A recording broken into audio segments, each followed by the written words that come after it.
In the 12th year of the Republic, 1923, my great-grandfather, Mr. Soong Tsun-wang, Ho Tz'u-ho, published 闻妙香斋诗草,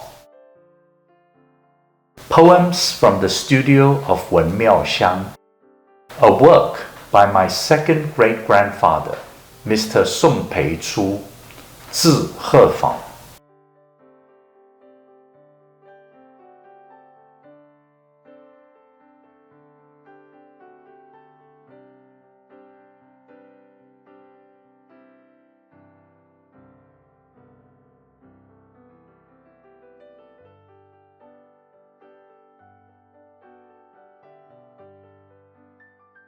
There's a poem with the title, Views in the Capital City.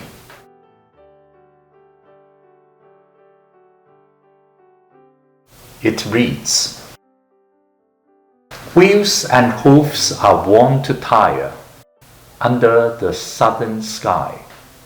At long last I made my way to the Imperial City this day. May I boast of the 16 Prefectures, a vista of infinite expanse. Come ride the waves of giant whales, towers of measureless height. Paintings and calligraphy by eminent men, to be cherished, to be saved. A brushwork gift by the Grand Secreatriat, fond reminder of friendship bygone. Vie to tread the bustling street, mount a tall horse to dart ahead. Outside the gate the ancient capital stands. Raise your whips for a race to serve.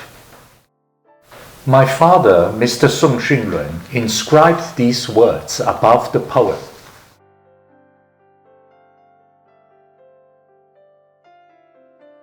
My second great-grandfather, Mr. Tz'u-ch, his original name Ping-yuan, together with Warren, attained the second-class 进士 degree, metropolitan graduate, at the Tzu-ch examination in the 9th year of the Daoguang reign.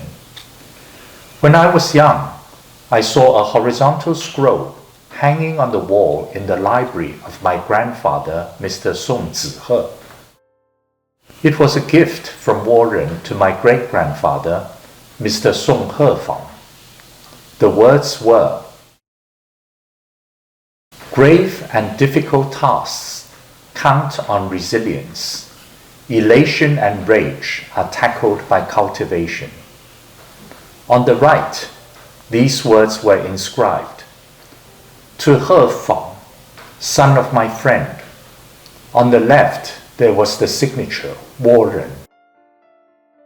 In the poem, Views in the Capital City, there are two lines. A brushwork gift by the Grand Secreatriat, fond reminder of friendship bygone.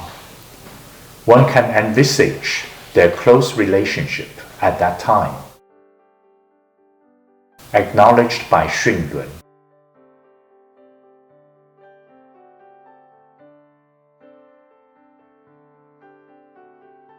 The eminent official and neo-Confucianist Warren was a friend to two generations of my family.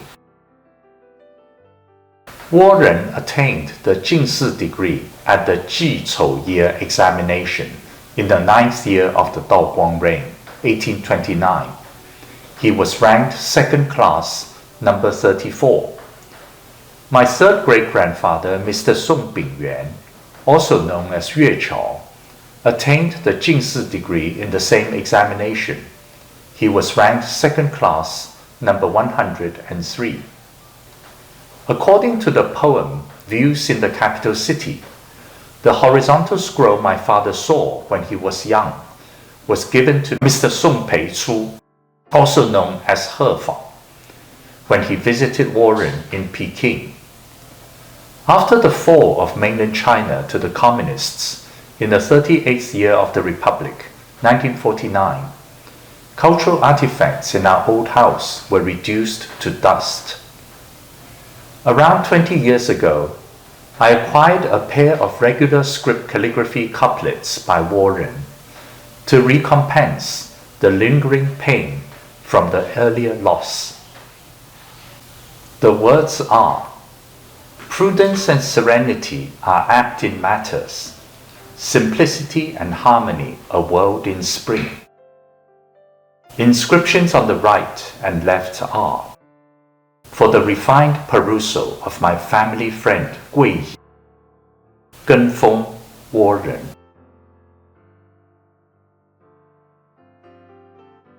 Seal impressions, the seal of Warren and Ken-feng.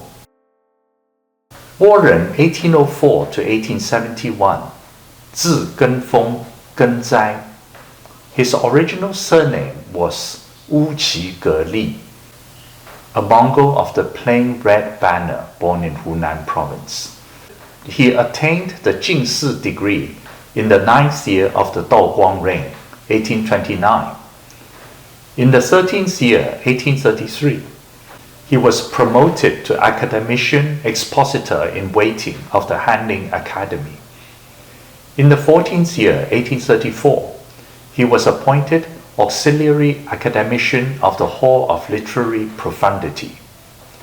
In the following year, he was associate examining official of the provincial examination in Sun-tian, Zhili province.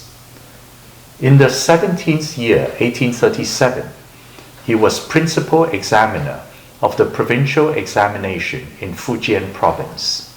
In the 18th year, 1838, he was again auxiliary academician of the Hall of Literary Profundity.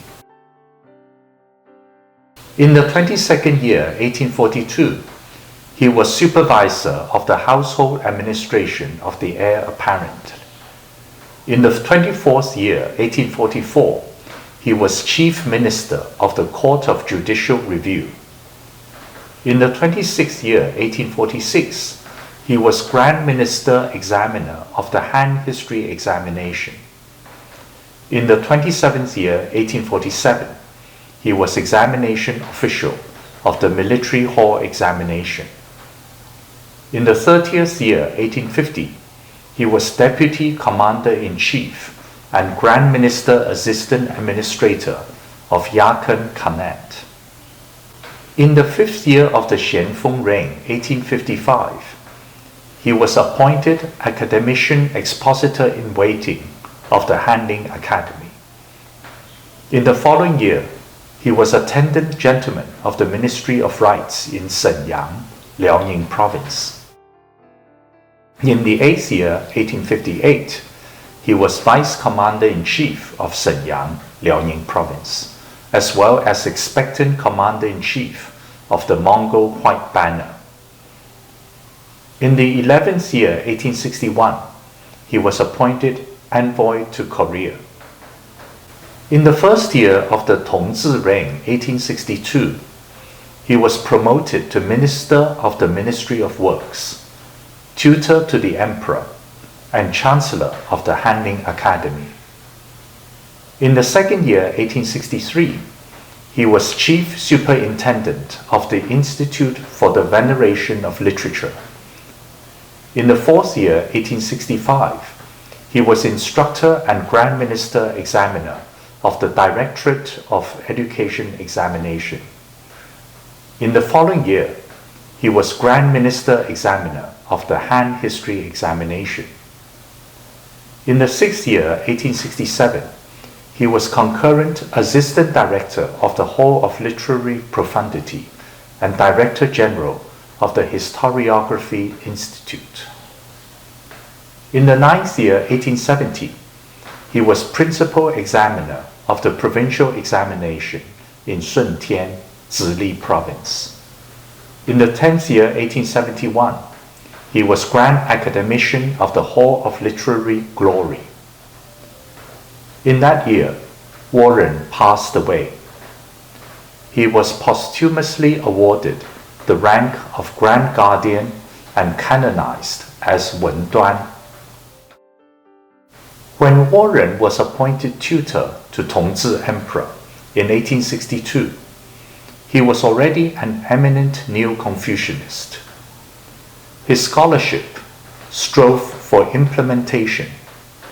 He reproached himself for faults. His words and actions were never fatuous, and he truthfully followed the new Confucian school of Chen and Tzu. Chen-ho, 1032 to 1085, and Chen-yi, 1033 to 1107 of the Northern Song dynasty.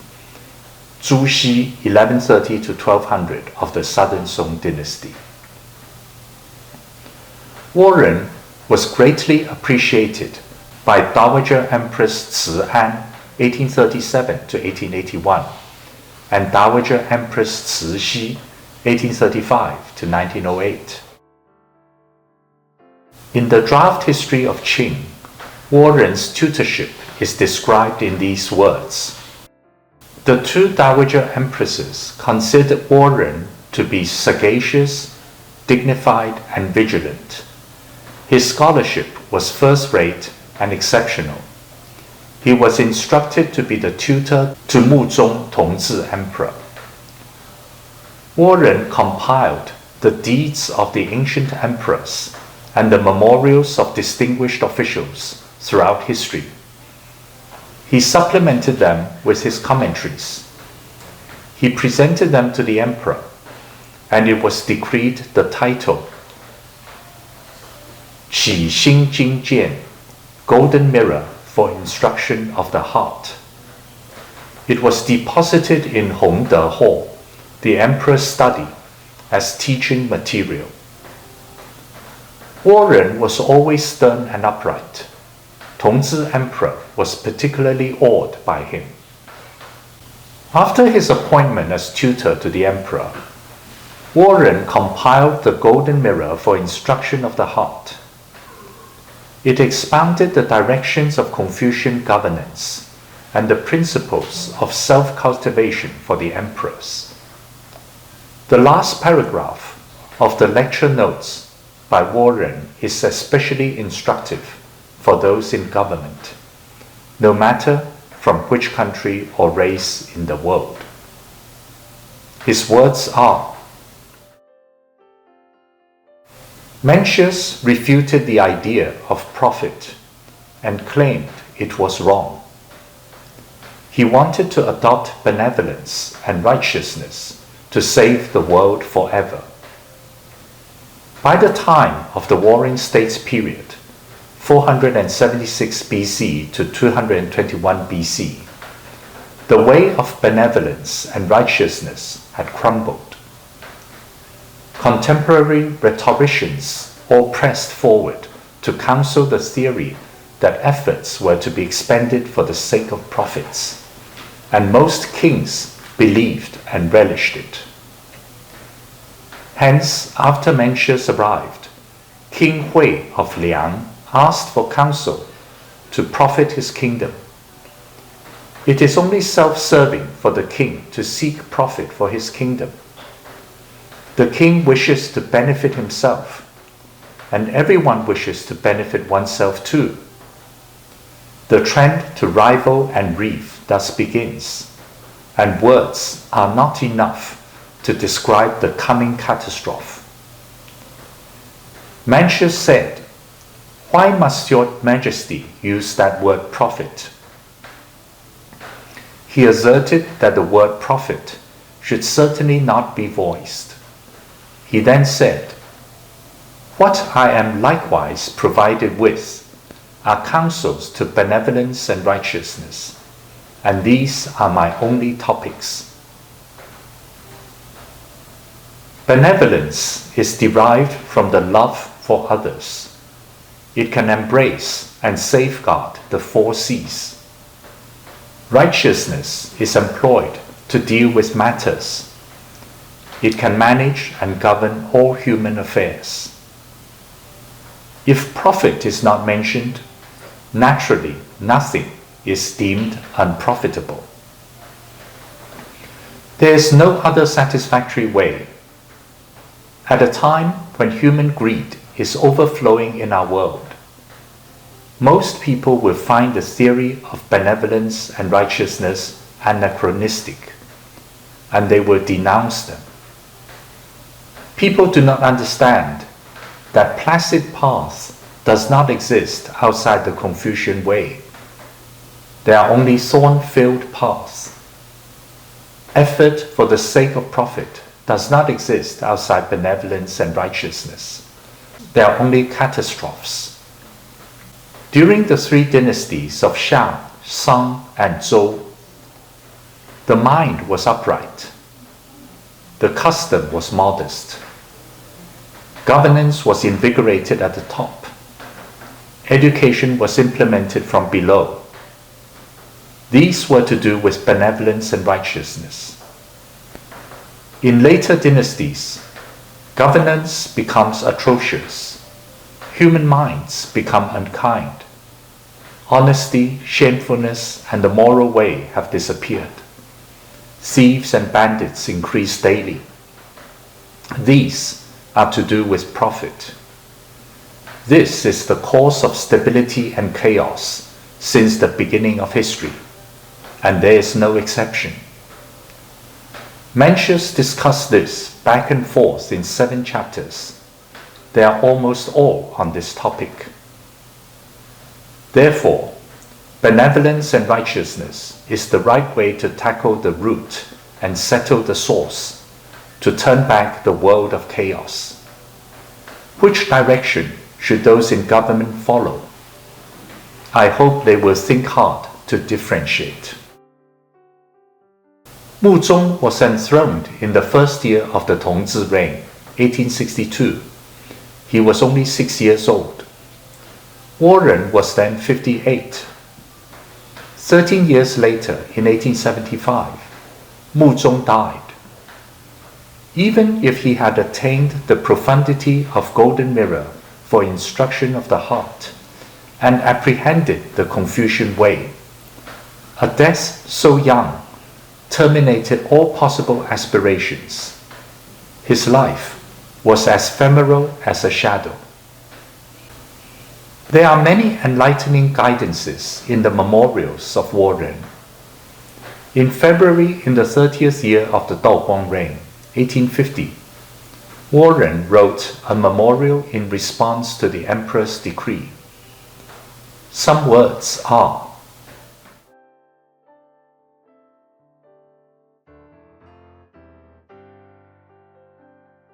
in administration, nothing is more important than employment. In employment, nothing is more critical than the uncompromising differentiation between those who are virtuous and those who are mean. As for the differences between the virtuous and the mean, it is difficult to know concealed designs in the mind, but it is easy to observe revelations from actions. Mostly, the virtuous is plain and dull. The mean is flattering and artful. The virtuous is serene and reserved. The mean is impatient and competitive. The virtuous appreciate and value talents. The mean pushes aside those unalike. The virtuous aims for the grand and the long term.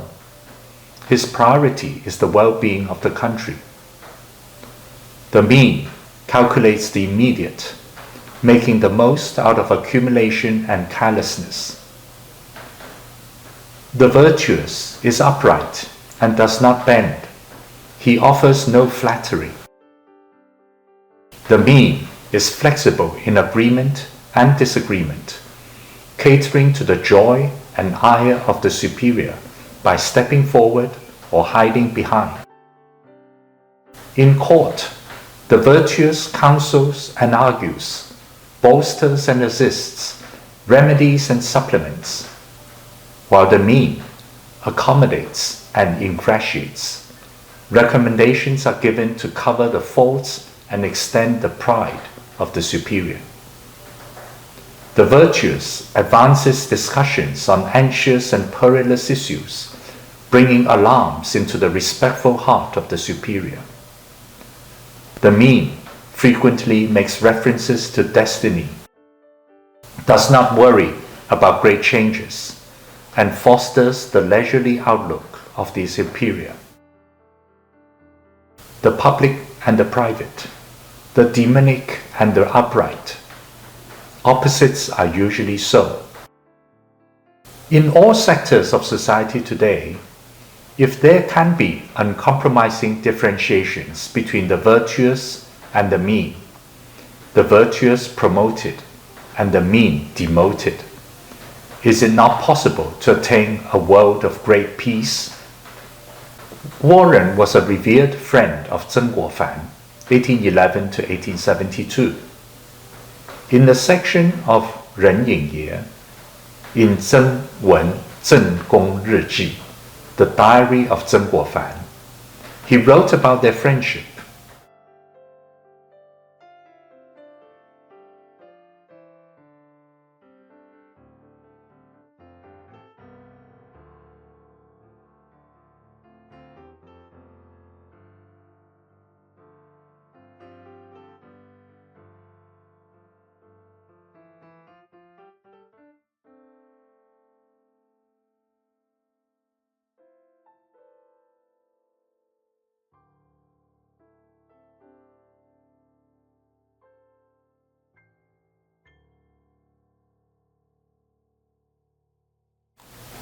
His words on 23rd November are: I visited the place of my elder friend Ken-feng, Warren, to deliver my notebook of daily lessons.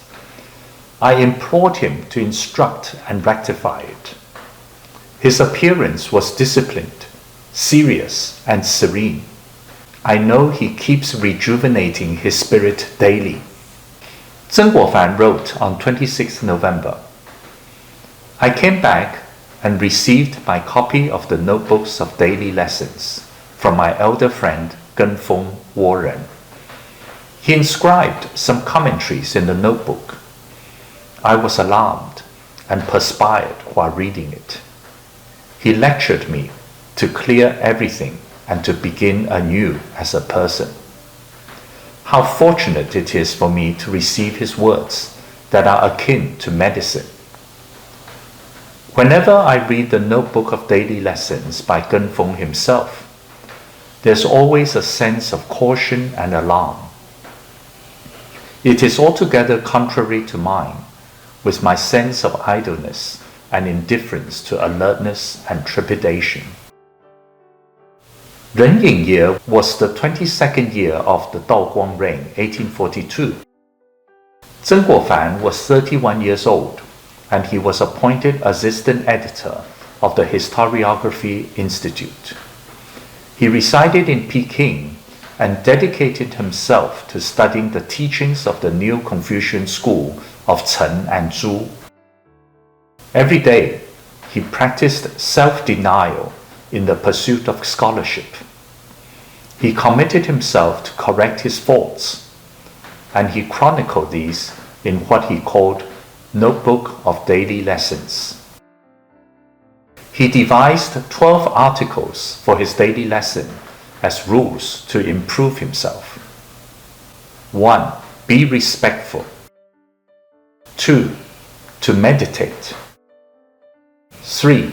To rise early. 4. To study. 5. To read history. 6. To be careful with words. 7. To cultivate energy of life. 8. To preserve health. 9. To learn something new each day. 10. To remember what is learned every month. 11. To write. 12. Do not go out in evening. At the time, Warren was 38 years old.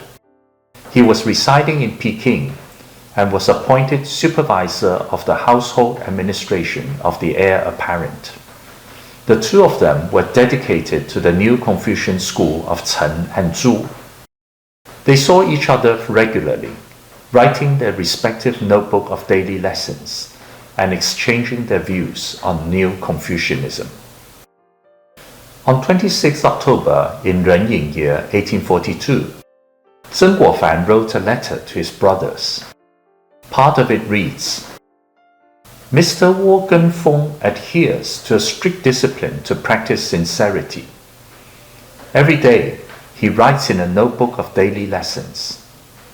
Within each day, a misstep in his thinking, a misstep in his work, a word or a silence, he records them in a notebook. He writes in regular script. Every 3 months, he produces a volume. Starting from Yi Wei Year, there are already 30 volumes. He is unyielding in maintaining mental discipline over his private life. Whenever an inappropriate thought occasionally surfaces, he immediately overcomes it with a cure, and he writes it in the notebook. Therefore, in these notebooks that he has worked hard on, each sentence is a remedy for self-improvement. I have copied 3 pages from the Notebook of Daily Lessons by Mr. Ken-feng. I hereby attach them with this letter for your perusals. Beginning 1st October, I have started to emulate Ken-feng. I have written down each thought and each matter in the notebook. I can remedy my faults by quickly reading about them. I now write in regular script too. Zheng Guofan wrote the complete set of his diary in cursive and running scripts.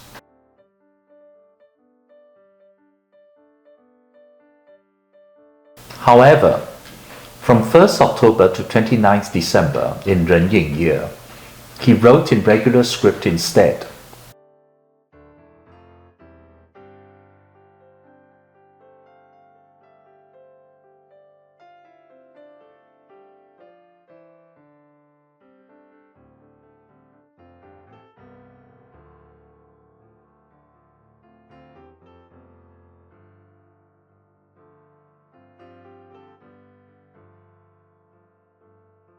Due to his great admiration for Warren, he decided to imitate his diary by writing in regular script. Nevertheless, Zheng Guofan managed to maintain this habit for only 88 days. He eventually gave up writing in the far more laborious regular script and reverted to writing in running and cursive scripts.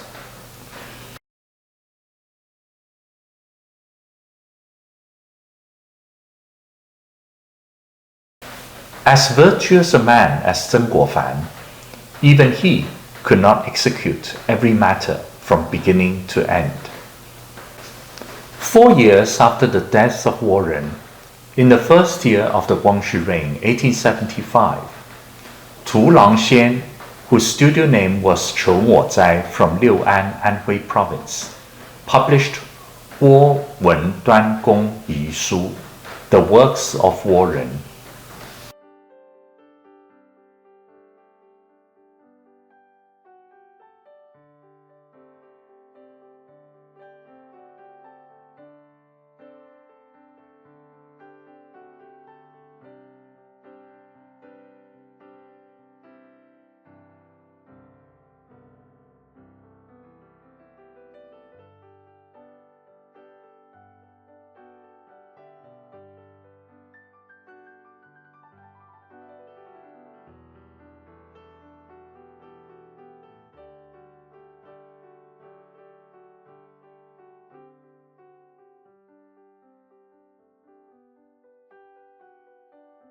The contents are organized as follows. Volume 1, Teachings. Volume 2, Memorials. Volume 3, Principles of Scholarship. Volume 4, Diaries after Bing-wu year of the Daoguang reign. Volume 5, Diaries after Gen-shu year of the Daoguang reign. Volume 6, Diaries after Ren-zi year of the Xianfeng reign. Volume 7, Remnants of Diaries. Volume 8, Miscellaneous. Last volume, Essentials of Governance. As for Volume 4, Diaries after Bing Wu Year of the Daoguang Reign, Bing Wu Year is the 26th year of the Daoguang Reign. These are diaries after 1846, with a total of 64 pages. As for Volume 5, Diaries after Genshu Year of the Daoguang Reign, Genshu Year is the 30th year of the Daoguang Reign. These are diaries after 1850, with a total of 43 pages. As for Volume 6, Diaries after Renzi Year of the Xianfeng Reign, Renzi Year is the second year of the Xianfeng Reign. These are diaries after 1852, with a total of 80 pages.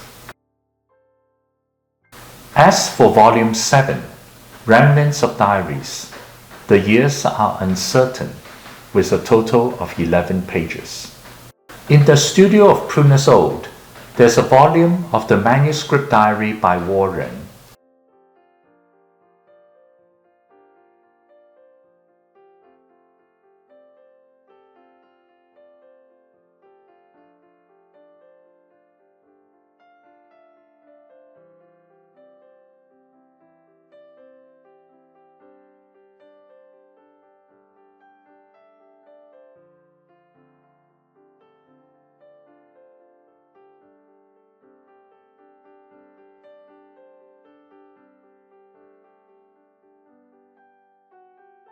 It covers the 3 months period from 9th January to 17th April in Ping Wu Year of the Daoguang Reign, 1846.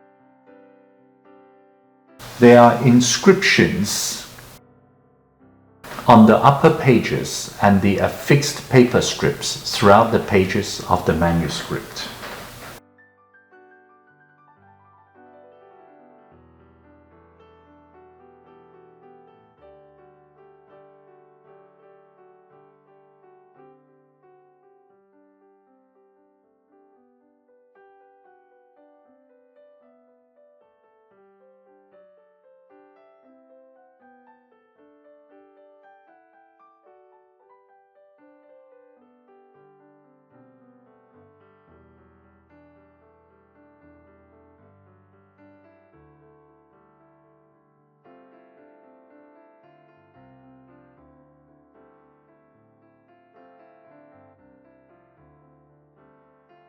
Inscriptions after the title page were written by Dou-shu,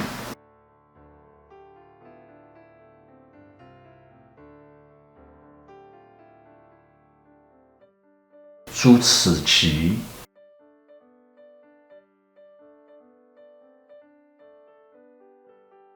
and Zhou Binghuang.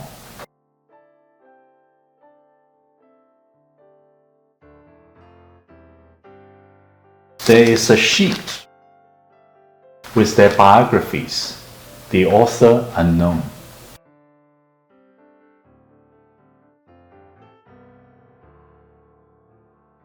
According to the inscription by Tz'u-ch after the title page, inscriptions on the upper pages were also written by him. Inscriptions on the affixed paper strips were written by Dou-shu and some other friends. In the letter by Kuo-fan written to his brothers on 26 October in Ren-ying year 1842, he described in detail the Notebook of Daily Lessons by Warren. He wrote, "Every day he writes in the Notebook of Daily Lessons. Within each day, a misstep in his thinking, a misstep in his work, a word or a silence, he records them in a notebook. He writes in regular script. Every 3 months, he produces a volume. Starting from Yi-Wei year, there are already 30 volumes." Reading the manuscript diary by Warren, it dawns on me that this is a volume of the Notebook of Daily Lessons that covers the period between 9th January to 17th April in Ping Wu Year. It is one of the many volumes produced every 3 months. In this volume, There are altogether 89 pages with daily entries on his thoughts. They were indeed written in regular script. In the past 20 years, there has not been another volume of the manuscript diary by Warren offered in the antiquarian book market. One can conjecture that this is the only extant copy. Kuo-fan claimed that Warren started writing the Notebook of Daily Lessons from Yi Wei year, the 15th year of the Daoguang reign, 1835. Yet, in the works of Warren, the section on diary only begins with diaries after Ping-wu year of the Daoguang reign, which is the 26th year of the Daoguang reign, 1846. Why? One can safely assume that when Du Langxian edited and published the works of Warren under his studio name Qiu Mo Zai in the first year of the Guangxu reign, 1875, Notebook of Daily Lessons written between Yi Wei year and Ping-wu year in a span of 11 years and in 44 volumes was no longer in existence. They were most likely destroyed during the Taiping Rebellion. In the works of Warren, the section on diary ends with diaries after Ren-zi year of the Xianfeng reign, which is the second year of the Xianfeng reign, 1852. The word after does not indicate which years are included, nor is it possible to speculate. Warren passed away in the 11th year of the Tongzhi reign, 1872. There are 20 years between the second year of the Xianfeng reign to the 11th year of the Tongzhi reign, and there should be 80 volumes of the Notebooks of Daily Lessons. Even if Warren gave up his habit of writing notebooks of daily lessons out of fatigue a few years before his death, the number of volumes should still be substantial. However, in Volume 6, Diary from Ren-zi year of the Xianfeng reign, there are only some meager 80 pages. When Du Langxian edited the works of Warren for publication, in the diary section between Volume 4 and Volume 7, he only extracted some selected paragraphs regarding self-cultivation and scholarship, together with a number of inscriptions on the upper pages and the affixed paper strips by Hui San, Dou Xu, Wu Zuru, He Ziyong, You Baichuan, ung-chih, and others. Entries in the Notebook of Daily Lessons are originally categorized under years, months, and dates, with plenty of information on family, friends, the court, self-criticisms, personal emotions, etc. Unfortunately, most have been excluded from publication. Hence, it is less of a diary and more like a compilation of condensed notes from daily lessons. Volume 4, Diary from Ping-wu year of the Daoguang reign, actually includes the diaries from the 4 years of Ping-wu, 1846, Ding-wei, 1847, Wu-sen, 1848, and Ji-you, 1849. There should be 14 volumes of Notebook of Daily Lessons. If we use the 89 pages in the manuscript diary of Warren as reference, there should be over 1,400 pages in the 14 volumes of Notebook of Daily Lessons. Yet, in Volume 4 of the works of Warren, there are only 64 pages. It is cause for profound regret. There are 3 inscriptions after the title page in the manuscript diary of Warren. They are by Dou Xu, Zhu-ch and Zhou Binghuang. Dou Xu, 1804 to 1865. Hao Lanquan, Tz'u-ch, Tz'u-ch, native of Luoping, Yunnan province, but originally from Jiangnan. In the 5th year of the Daoguang reign, 1825, he attained the highest honors in the provincial examination. In Ji-chou year, the 9th year of the Daoguang reign, 1829, he attained the Jingsi degree, ranked 3rd class, number 56. He took the same metropolitan examination as my 3rd great-grandfather, Mr. Song P'ei-ch'u and Warren. He was consecutively appointed Secretary, Vice Director, and Director of the Ministry of Rites, Censor of Jiangxi Circuit, Imperial Commissioner of the Militia Company of Yunnan, and Prefect of Guizhou Province. His works are Zhu-chun and Wan Wen Zai Gao. In the works of Warren, 2 letters to Dou-shu are recorded. In the letter of 26 October in Ren-ying year by Zheng Kuo-fan to his brothers, he described Dou-shu in this manner. Warren, a friend and mentor, is solemn and dignified. One is instantly respectful in his presence. Wu Zhu-ru, Dou-shu, Lan Quan are focused on the essentials of Confucian studies. Each word and each action of theirs categorically observes what is correct.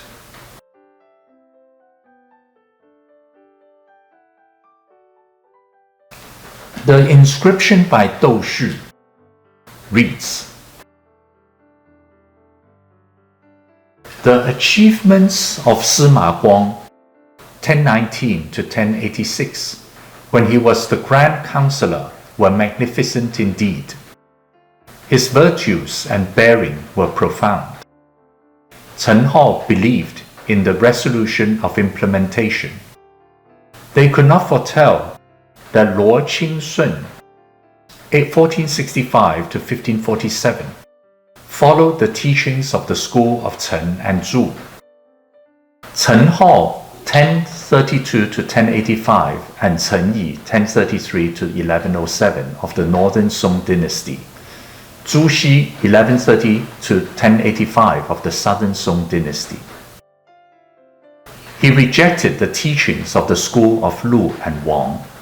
Lu Jiuyuan, 1139 to 1193 of the Southern Song dynasty, and Wang Shouren, 1472 to 1529 of the Ming dynasty. While throughout his life, he did not seem to have clarified the 2 words of Li, principle, and Qi, matter. Since the search for the underlying principles to acquire knowledge should not be dismissed, Zhu-xi supplemented this with his teachings. To consider the characters of these gentlemen, not just that we are far from Sima Guang and Luo Qingsun, even Lu Jiuyuan and Wang Shouren are beyond us. To consider learnings, we should aspire to Confucius and Mencius. Our minds should settle for Chen Yi and Zhu Xi. If this lineage is maintained, perhaps we will not lose our good names. Not only should we reject the teachings of Lu Jiuyuan and Wang Shouren, we should be vigilant even towards the teachings of Sima Guang and Luo Qingsun. These are my recent observations. I do not know whether they are correct. I attentively offer them for your opinions. Your younger foolish brother, Dou-shu."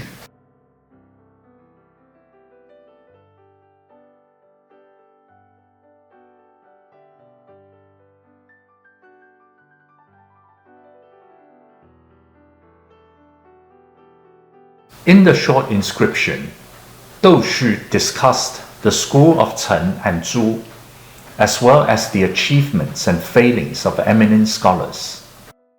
He touched on Sima Guang, Chen-ho and Chen-yi of the Northern Song dynasty, Zhu-xi of the Southern Song dynasty, and Luo Qingsun of the Ming dynasty.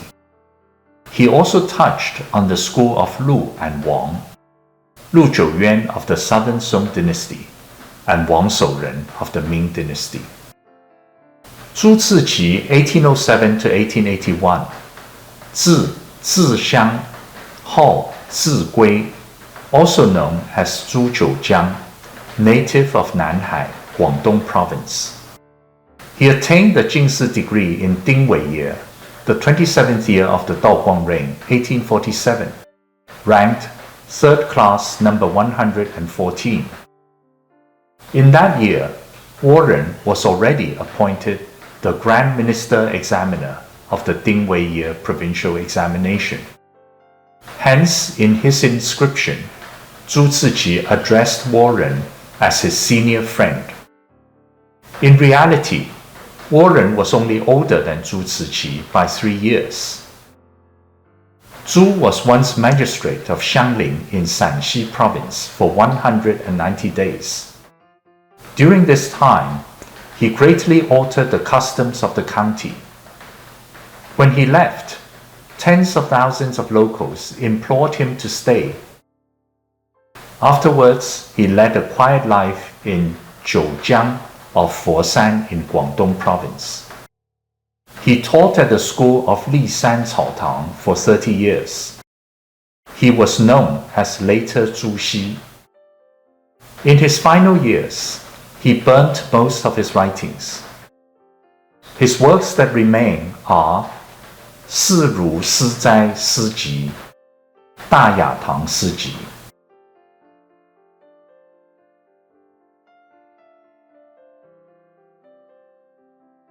The inscription by Tz'u-ch reads, I have reverently read the diary a few times. This is truly writings from the heart in near proximity. This is the mind of the school of Chen and Zhu, learning the teachings of the school of Chen and Zhu. Although I have such aspiration, I spend my days in the company of my own faults. I should raise this as my admonition and rule. I have some humble views.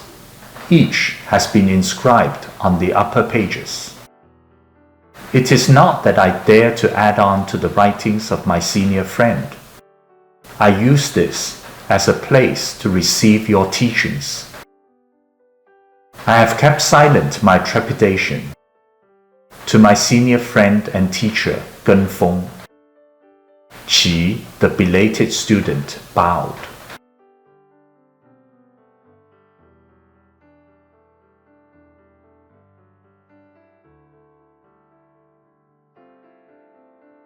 The first few lines of this inscription by Zhu referred to the 29th April entry in the manuscript diary of Warren. It reads, Tang Wen-zhen replied in a letter to Lu Qingxian, to learn the teachings of the school of Chen and Zhu, one should cultivate the mind of the school of Chen and Zhu. When the mind is most reverential, knowledge can be pursued to extreme depths and exceptional detail. Pleasure, anger, sorrow, joy must be temperate. Seeing, hearing, speech, action must be in accordance with propriety. Children, officials, brothers, friends must abide by their duties. This is what a great Confucian scholar will remind himself. Zhou Binghuang, Zi Xingfang, Xuansi, native of Anyue, Sichuan province. He attained the Juren degree provincial graduate in the 25th year of the Daoguang reign, 1845. He was appointed district magistrate of Songxian in Luoyang City, Henan province. He took personal actions in county affairs. He made contributions to local drought, taught in schools, and acquired a reputation in politics. Some of his works are 身世经迁，医术传抄。The inscription by Zhou Binghuang reads,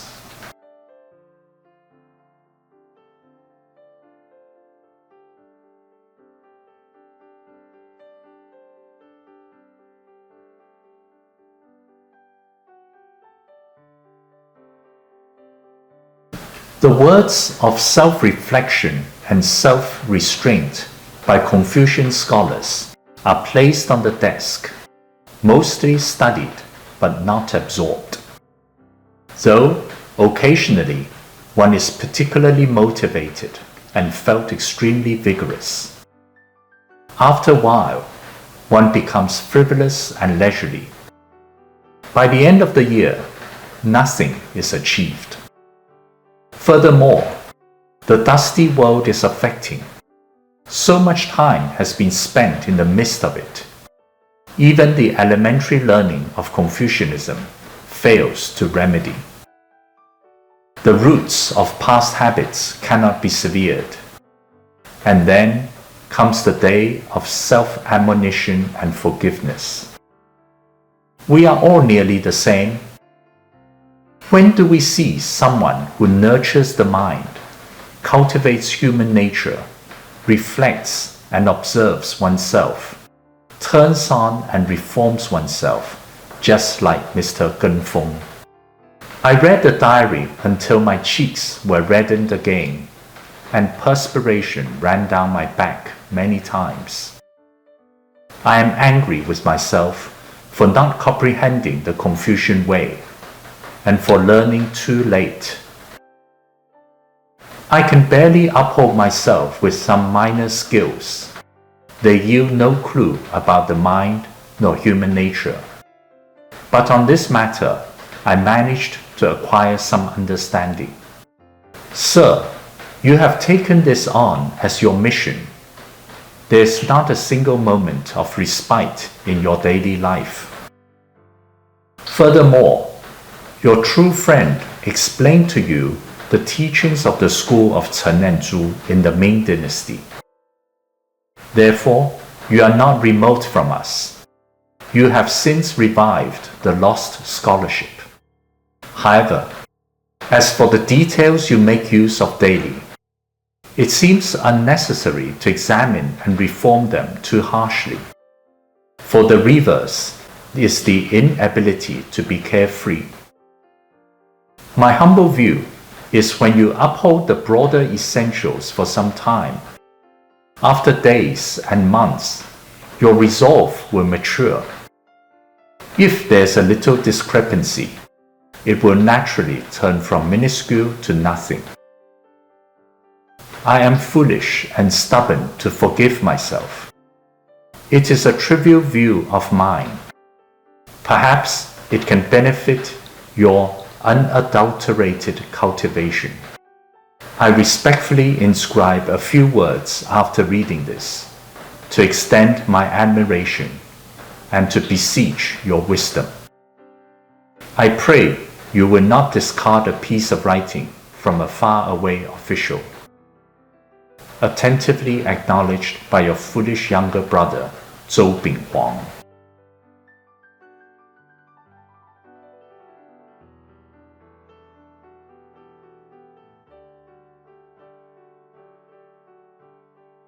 The inscription describes the difficulties of self-reflection and self-restraint.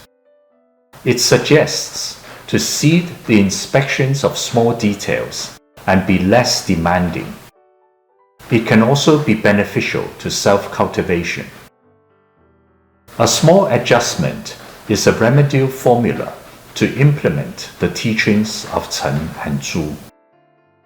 In Volume 7 of the Works of Warren, Wu Dating wrote an epilogue, 书倭文端公日记后, an epilogue of the Works of Warren. Some lines are: The scholarship of Wen-duan Warren adheres faithfully to the teachings of Chen and Zhu. His diary is mostly about the initial step of self-reflection and self-observation. and then emphasizes on curing the faults.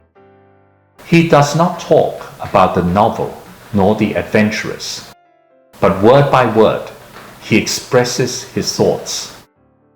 Therefore, his words are simple, yet they are deeply touching.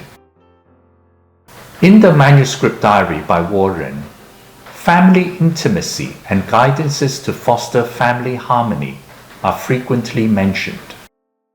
Lines on 13th January 1846 read, "Father is lonely in the underworld. Who will look after him there? Such woe."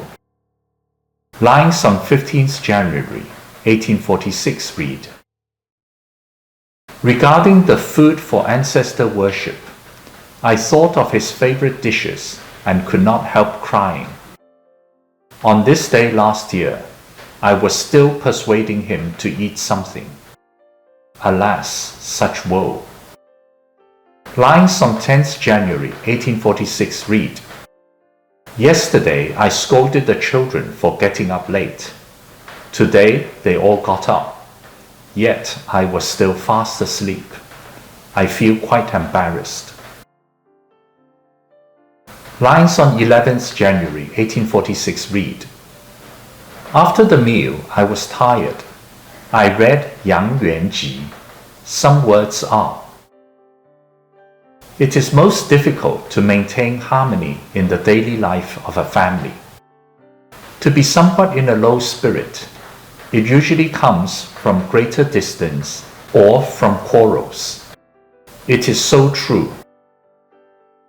The moment respectful attitude slackens, bad temper rises. Gradually the family disintegrates. This is so alarming." Lines on 20th February 1846 read, "I told my son, studying should be focused and specialized.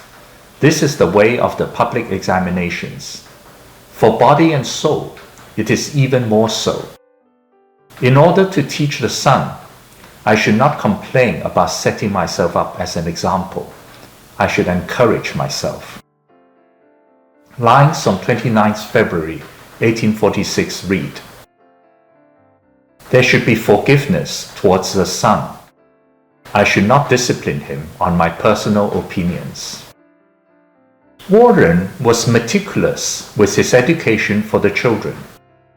He also scrutinized himself back and forth. His way of fostering family harmony was indeed fine-tuned through years of Neo-Confucian training.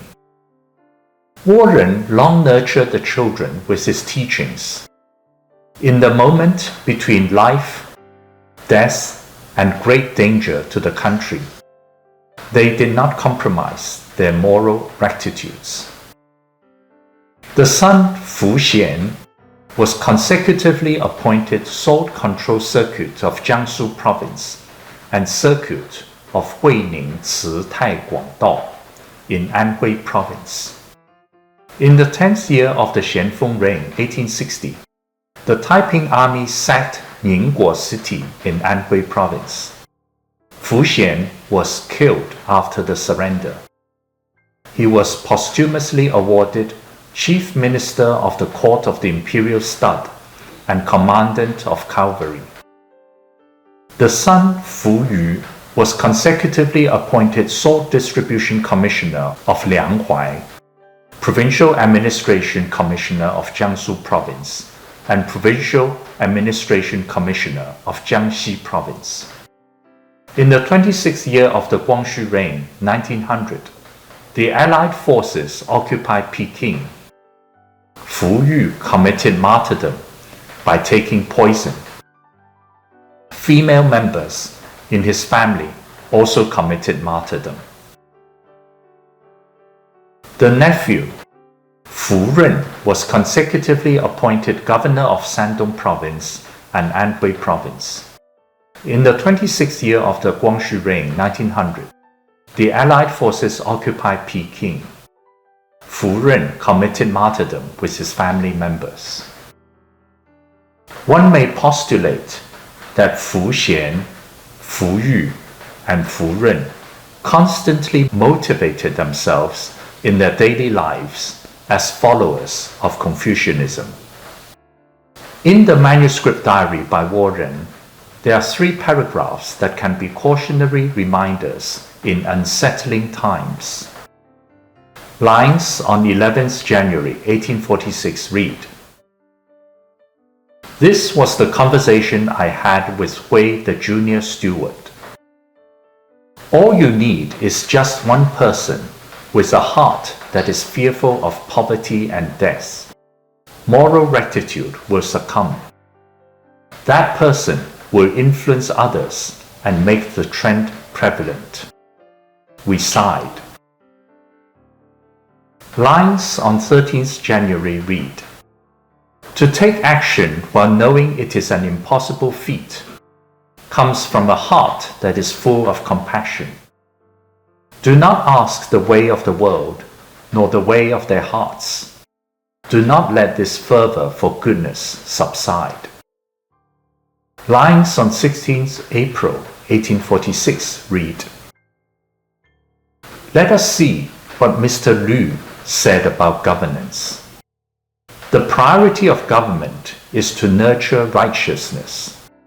The foundation of the whole country is to nurture vitality.